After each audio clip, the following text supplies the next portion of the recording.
เดี๋ยวนี้นะเขาจักนิยมใช้รถไถได้มาตาไฮตานามาตานาบ่เออเอาค่ามือเชยยังรับชิ้นบ่ฉลาดโง่ เสลับงู ชิ้นโง่โอ้ ต๊โน กับผักบงนะพี่น้องกำลังหาบกาไปใหญ่ไว้ตามเฮือหน้านะทุกคนนะเนี่ยสบายดี สบายดี สามบรรทัดบ่ บานยม ฮะ บานยม บรรยมพุ่นเอาคือมาอยู่พี่ มาเลาะดินหาเลาะดินไปหน้าพวกเขา อ๋อจะมาคาเฟ่โสดบ่ สูด โสดโสด 2 ปีแล้วนี่ยังมีผู้จีบอยู่ เต็มกันรถนะทุกคนเลย ยากเลยกินก่อนแต่ก็รับจ้าง โอ้เอ็ดเผาเหมือนบ่นี่นะ กำลังสารเหอยู่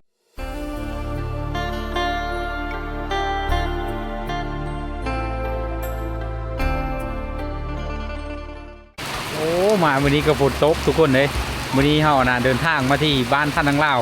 หรือว่าเมืองวังค่ำในสมัยตะกี้นะทุกคนวันนี้ฝนตกนะ ตกไปแห้งๆนะมาวันนี้ถือว่าตั้งแต่3-4 มื้อที่หลังบ่โด่งมาแล้วก็มาอีกมื้อนี้ก็ได้ฝนตกไว้แห้งนะทุกคน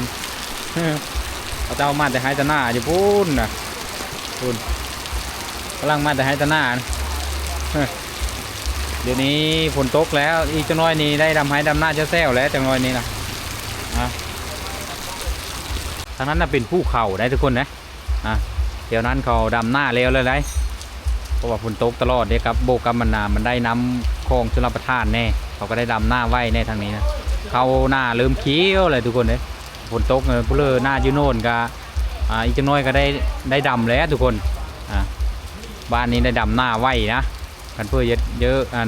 ดำหน้าไว้มาเอาเม่บ้านนี้ทุกคนมาเป็นเคยบ้านนี้จะได้ดำหน้าไว้อันนี้เป็นบ้านธาตุ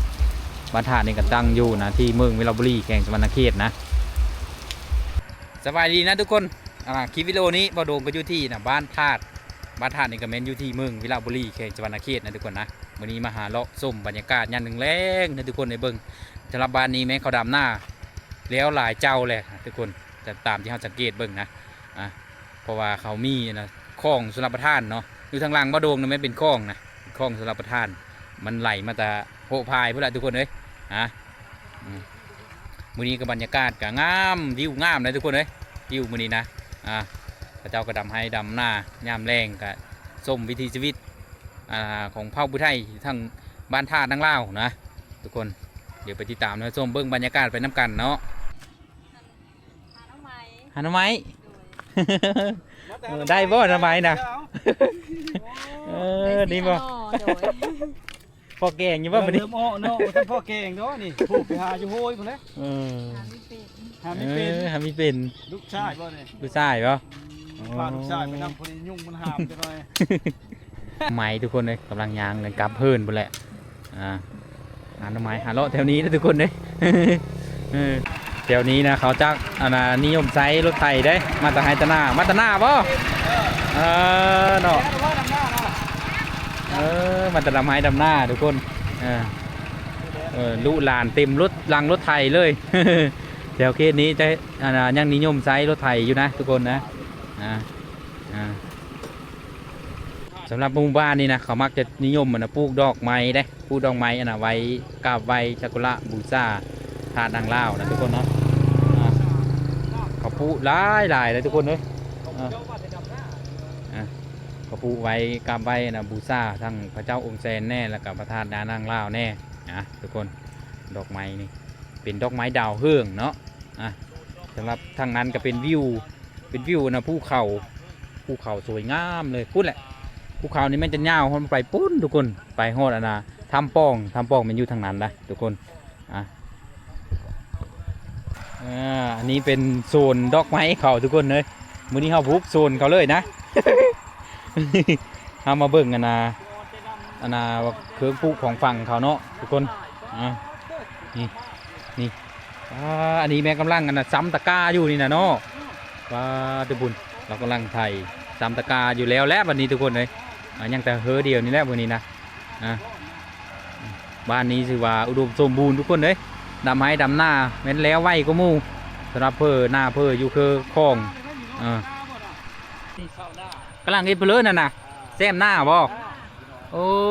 เนาะแล้วเนาะแล้วบ่นี่ยังตะกร้าเนาะยังกันไทยอยู่นี่เนาะโอ้น่ะเรากำลังกันนะไทยอยู่นะทุกคนนะกำลังไทยกำลังสามมื้ออื่นก็เรียบร้อยแล้วเนาะนอนเอาหาขึ้นห้างดูแล แล้วเลยดิ ยังทรงแห้งมูเนาะมูมาซอยได้เนาะโอ้ทรงแห้งมือกระเท้าฝนตกกูแล้วนาพเลยยังไม่ได้น้ำเสียเนาะแถวนี้เขาเจ้านะดำหน้านี่แม่นเอาแห้งเดียวได้ทุกคนเลยแถวนะบ้านธาตุหรือว่าบ้านนาเตอร์แถวนี้นะ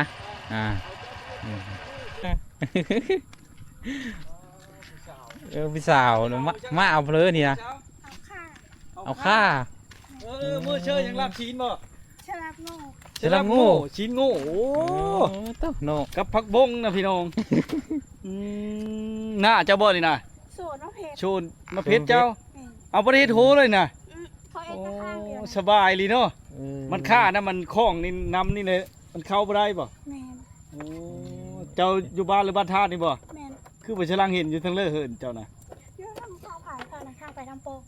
อยู่ทางพูนไปทางปองเคยเห็นพุ่นแมนจะพ่อเด้อยังมีเคยเห็นจะพ่อจะบ่ช่วยเห็นคอยเห็นแต่น้องชมพู่ฮั่นอยู่ไก่หมู่อันนั้นก็หมู่บ่มานะฮะมีแมนชื่อนั่นเลยเจ้าน่ะจิ๊กสาวจิ๊กสาวจิ๊กบ่ถึงชาติเขาคั่วบ่ยังโสดอยู่ยังโสดอยู่เห็นอยู่บ่ได้โดนแล้วได้โดนแล้วพออันใดไปเวะบ่คือมีเคยเห็นไปเวะบ่แม่ค่ะก็มาไปเอเจเด้อวิ่งพุ่นสาววิ่งจันทร์นี่เนาะสาววิ่งจันทร์จะพ่อจะงามเนาะไปวิ่งจันทร์แล้วครับข่าวไปลอยแล้วฮ้อนดำหน้าแล้วมาดำหน้าบ่อยู่ที่เลือหน้านะทางไปทางป่องที่ต้องพุนบ่ดำละยังไม่ได้น้ำยังไม่ได้น้ำเนาะฝนก็มีตกน้ำพายนี่มันไปบ่ฮอดบ่บ่ฮอดเนาะไปเชิงไปฮอดพุนเลยเนาะฮอดมันได้ย่มเลยตันเอาก็บ่ได้บ่ฮอดบ่หน้าจะสูงกว่ามันสูงบ่ทางนั้นขุดคลองใบตาลเอาก็ไม่ได้ไปตองโกยนี่ก็พอดีเอาไว้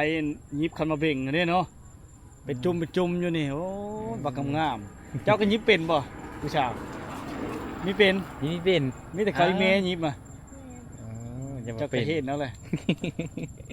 ยังโสดบ่มีแฟนแล้วบางเรื่องยังโสดอันนี้มีแฟนจะลายโดยแค่โสดได้มาวันนี้ผมมีแฟนแล้วโอ้รถบริกินน้ำมันนั่นเองรถที่ไฟฟ้าเนาะกี่ที่ไฟฟ้ามาเอาเลยเนาะมันก็เคยมดแบดบ่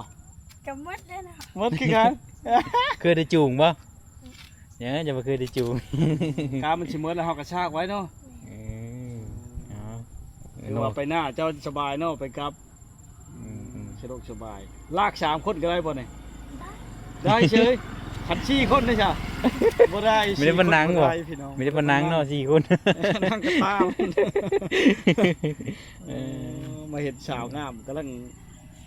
มาเอาค่าพี่น้องมื้อนี้เรามีค่าได้พี่น้องเอ้ยผมไปซื้อลาบซีนเนาะค่าซื้อลาบชีโง่ชุดยอดเลยเป็นตัวเจียวแวะกินน้ำยุนี่ได้บ่แวะกินน้ำได้บ่ได้เจอดีขนาดสาวผู้ไทยเลยพี่น้องเจอดีขนาดได้มาได้ชิลเลอร์ชีโง่ได้มาได้ชิลเลอร์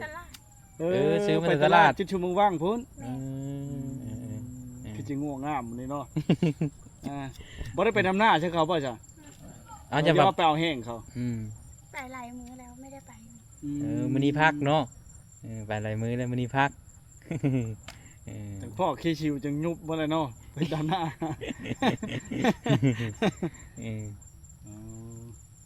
จักปีว่ะ17-18 ปีพี่น้องก็เพิ่งก็เห็นในผู้สาวงามบ้านธาตุนี่ไม่ได้พูดงามเนาะชาวบ้านธาตุนี่เนาะชาวบ้านธาตุนี่แก่นพูดงามเลยม่วนมาบุญของไฟปีนี้มาท่านอย่ามาบุญของไฟปีนี้ท่านเนาะมา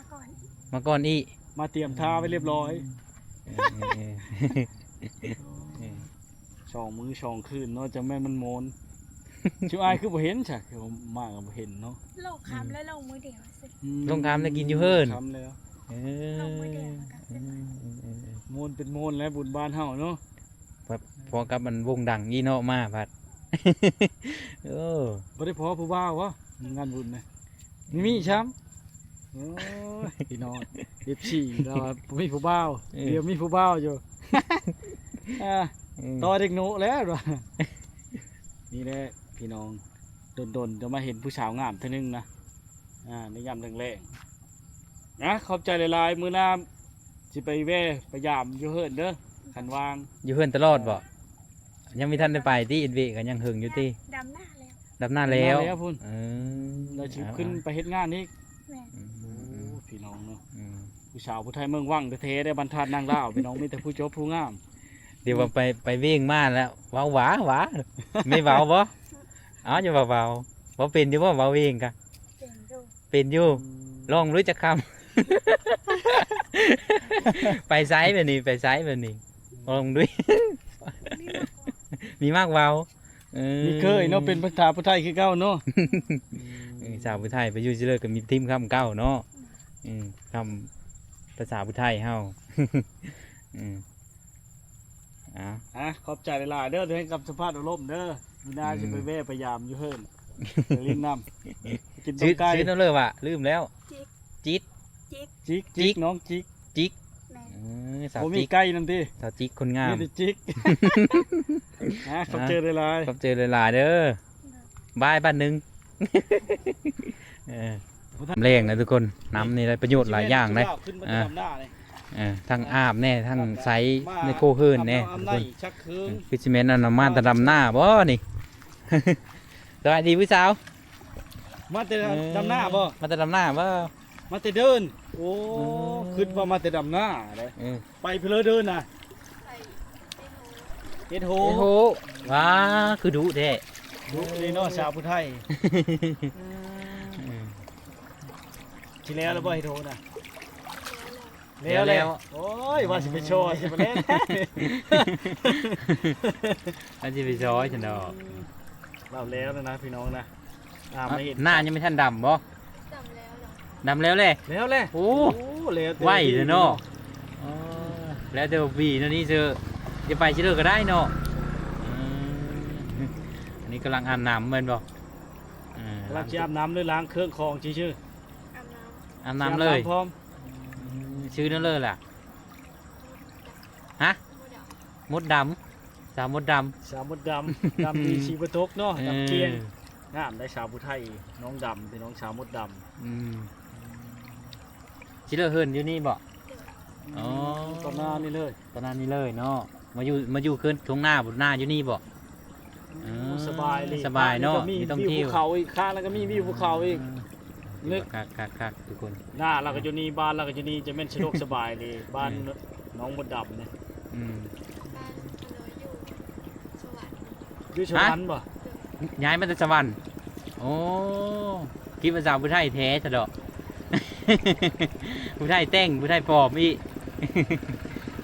ขอบเจอเด้อสามแล้ว สามอายุเพื่อน15 ปี14 ปีเนาะ16 ปี สาวสวรรค์ได้นี่แหละ ชาวสวรรค์ครับมันเป็นภาษาพุทธไทยเลยมาปี มาอยู่พี่แต่ว่าผู้ไทยจะจ้อยเนาะ แม่เจ้าอยู่พีบอกหรือพ่อ แม่ก็ตัวอยู่ อีเมย์พ่ออยู่พีไปชวันนะไปเฮ็ดน้ำเพื่อนพี่น้องว่ะจ้ะอยู่น้ำพี่น้อง ตา เพื่อนป้า ไปอยู่เฮิร์นป้า แม่ป้า อ๋อบ้านเกิดกันไหมอยู่พี่โอ้มันทางไปเห็นชื่อเนาะอยู่พุ่นเนาะ ไปเห็นได้ไม่น้อย ไปเห็นแต่น้อยไปเห็นอยู่พุ่นแล้วก็ขึ้นหอดบ้านแล้วก็มาเห็นอยู่พี่วันนี้เนาะ เขาไม่ได้เยอะสอนภาษาพุทธไทยคือบ่อยู่ชวันนะเขาแต่ละหูเนาะ ไปสวรรค์กับว่าภาษาสวรรค์ ว่าภาษาสวรรค์เนาะ เดี๋ยวว่าภาษาพุทธไทยนี่เนาะ มาอยู่พี่กับว่าภาษาพุทธไทยจะจ้อย ว่าท่านมีชู้มีแฟนเด้ ยัง ว่าท่าน ยัง มียังโชดอยู่พี่น้อง ยังโสดอยู่เนาะ ขาดโชคดีเนี่ยคนกำลังจะอาบน้ำนะน้ำก็สะดวกสบายบ่มีปีงบ่น้องสาว เรือตรงนี้ เชลาบ่จะเห็นบ่ ส่วนหลายมีเห็นเนาะน้ำมันไหลตลอดเลยเนาะ ไหลตลอด ปลาก็ถือว่าพอได้กินอยู่บ่ปลานี่เห็นอยู่บ่เออส่วนหลายยามฝนตกไม่ไหม้เนาะปลามากมาเนาะมันตกนั่นนี้ก็มีได้แล้วเนาะปลาเนาะได้อยู่บ่อืม ย่ามน้ำขึ้นเนี่ยมาตึกจะลุงบ่พอได้กินเนาะว่างนั่นมันเยอะเนาะต้มลงให้เลยจังพอแล้วสบายบ้านจะนี่เนาะหาอยู่หากินตามธรรมชาติเลยสะดวกสบายพี่น้องอาหารชาวบ้านสาวมดดำ สาวบ้านธาตุได้เนี่ย งามๆสาวบ้านธาตุชาวผู้ไทยเมืองวังไปชิเลิกก็ไม่ลืมพระเจ้าผู้ไทยเนาะขอบเจอหลายๆน่าชิมาเวมายามเด้อผู้ชายคนงามเจ้าหา ชาวบ้านกำลังหาบกาทุกคนเลย เพนเลยอยู่ต่างประเทศเนาะหรือว่าคิดฮอดบ้านนี่แหละบรรยากาศเก่าๆมีแต่ช่องเข้าว่านี่นะลูกไปชิมดเลยนะ ลูกมือแล้ว ลูกมือแล้ว มือกินนี่ ก็เลยห้าไปป้าไว้มือเลยดำเลย ปลาใบลูกดำมือ หนกาเฮอลูกเนาะ นี่แหละ แล้วพี่น้อง ใหญ่กาไว้ทุกคนเลย แต่บรรยากาศงาม มืออื่นกาพอดีแล้วคนละว่านมาดำเต็มให้หน้าแถวนี้แหละทุกคนเลย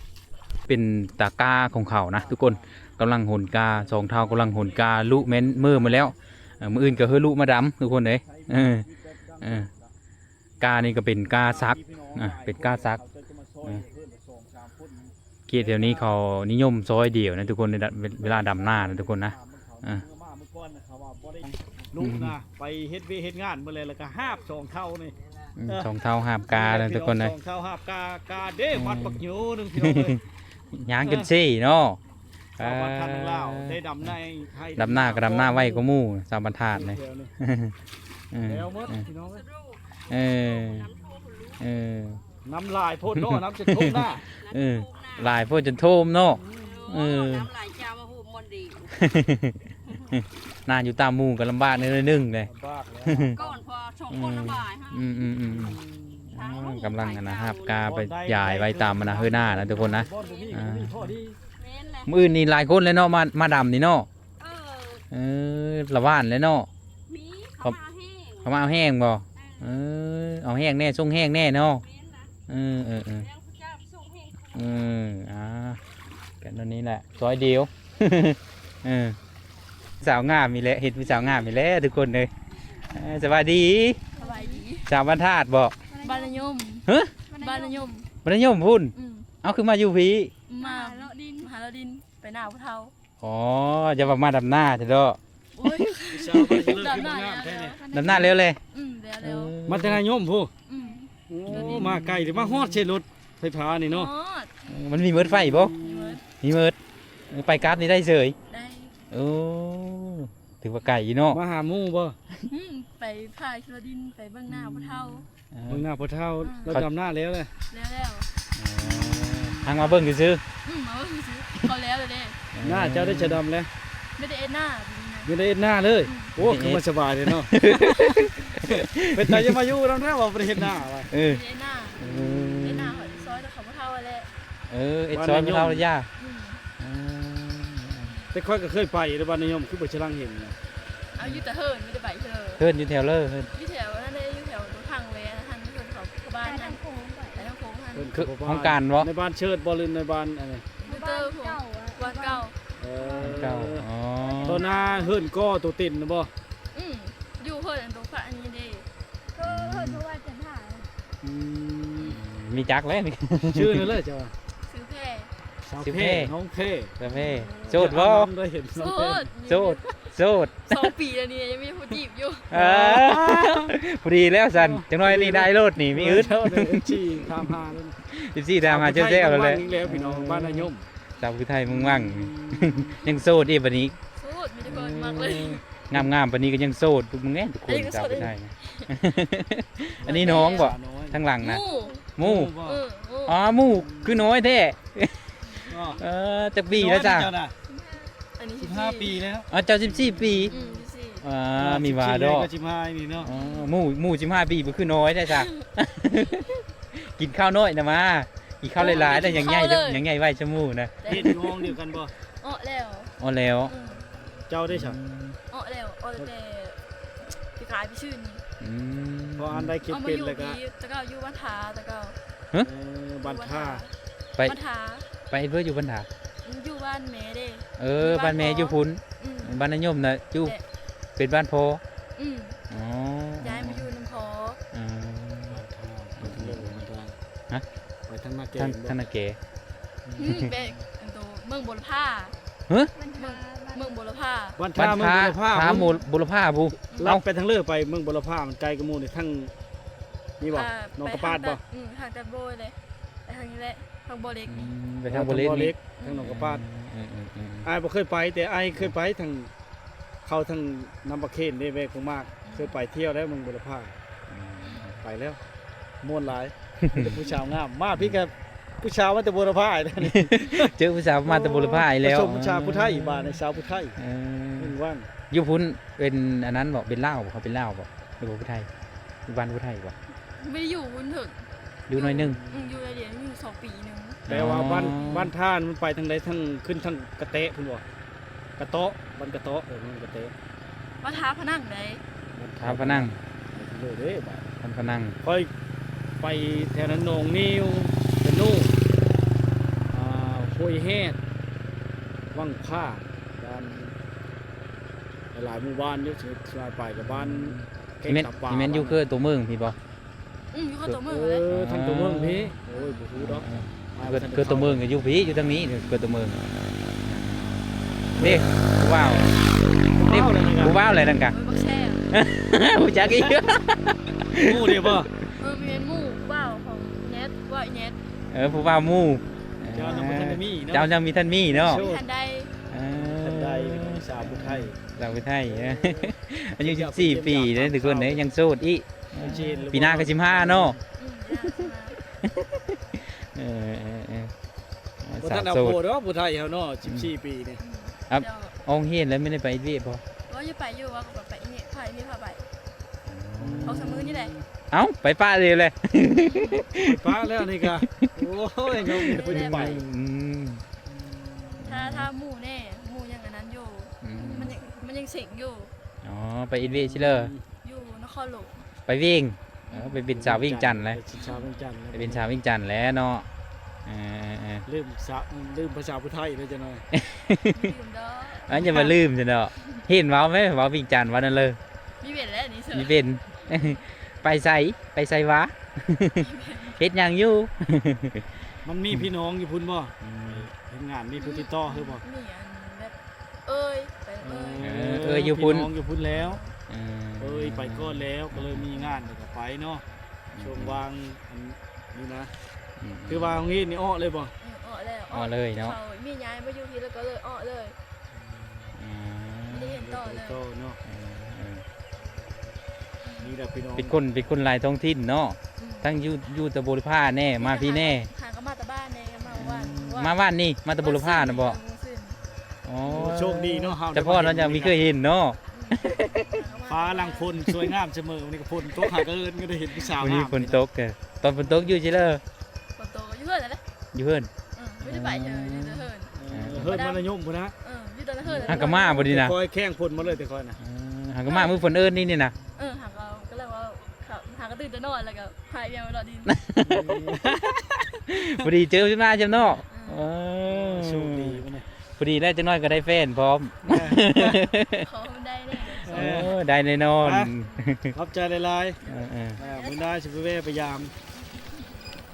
สาวผู้ไทยเขียดนี้มีแต่ผู้งามนะทุกคนนะเราก็อยู่นะบ้านนายมผู้ใดขี่รถไฟฟ้ามารถเป็นการประหยัดอีกอย่างหนึ่งนะทุกคนนะ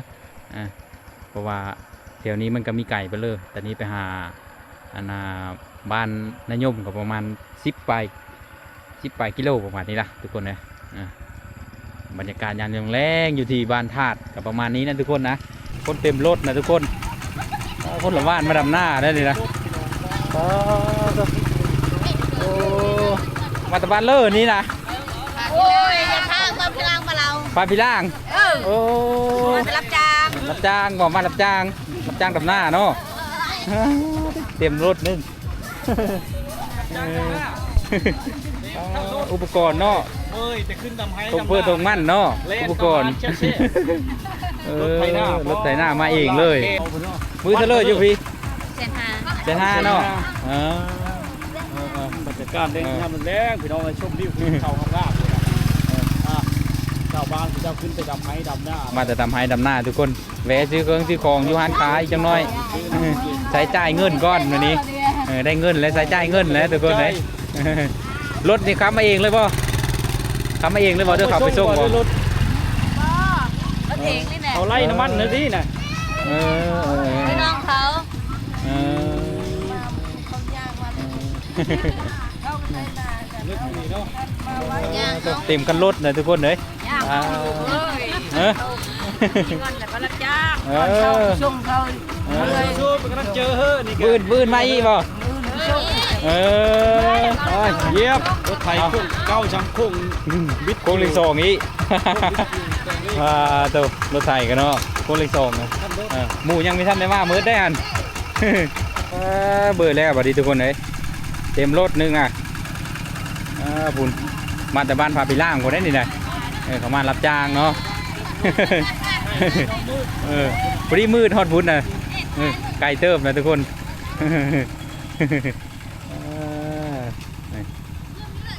บรรยากาศอยู่บ้านธาตุนางลาวทุกคนนะยามแรงๆนะ โอ้เอ็ดเผาเหมือนบ่นี่นะ กำลังสารแห่อยู่ สารทีพังข้าวนี่โอ้